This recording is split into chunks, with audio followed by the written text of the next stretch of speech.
Hey guys, join me today to make my whipped body butter.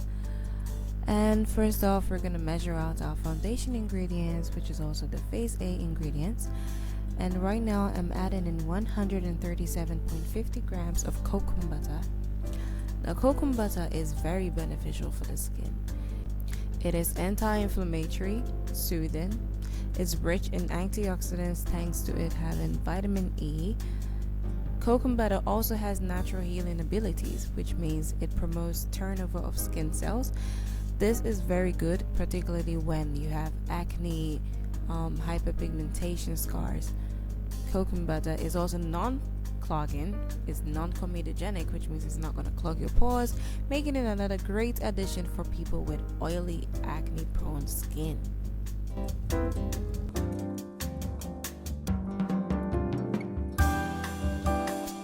So next I'm gonna add in my 50 grams of shea butter. Now shea butter is also an excellent emollient, very popular in the organic skincare industry. Shea butter is also anti-inflammatory, rich in antioxidants, just like the Kokum butter, and is also great for oily acne-prone skin. Now, with shea butter, when using shea butter, it is important to take caution. Now, although shea butter is non-comedogenic, when you're oily acne-prone skin and you're using it on your face, it is important to use a little amount of the butter. Otherwise, it will be too heavy on your face. And now I'm measuring my jojoba oil.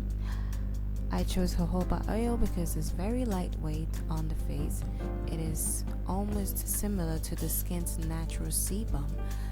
Therefore, using jojoba oil for acne-prone skin is an excellent choice. It's very good.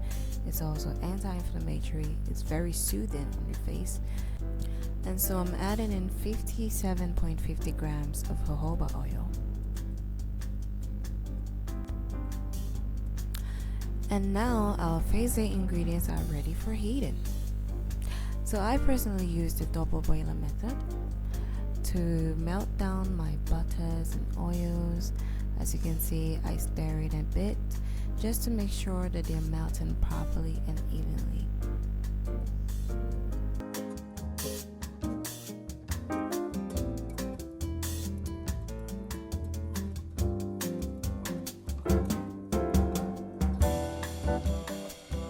So once they're melted, I stir it in well again to make sure that I'm not missing any lumps. You want your oils and butters to be completely melted. Otherwise, you can have something called crystallization in the end after you whip your butter, in which some of the butters become hard and rocky.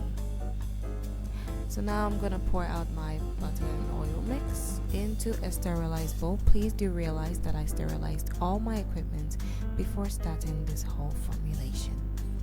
So I'm gonna pour in my oil right into this beautiful glass bowl. As you can see, they're completely melted. And the next thing I do is I'm gonna put this in the freezer for a while.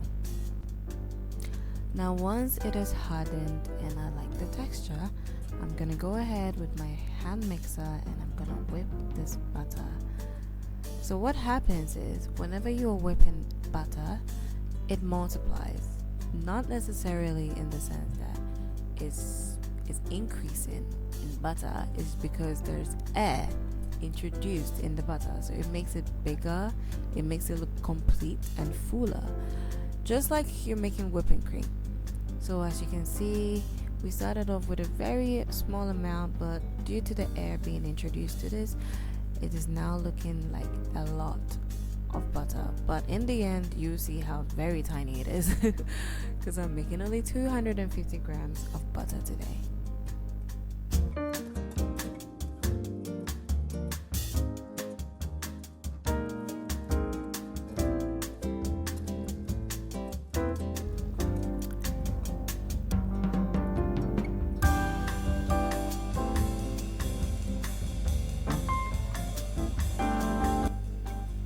So once I am satisfied with the texture of the butter, I then go ahead and add in my phase B ingredients. So first I'm going to add in my vitamin E oil.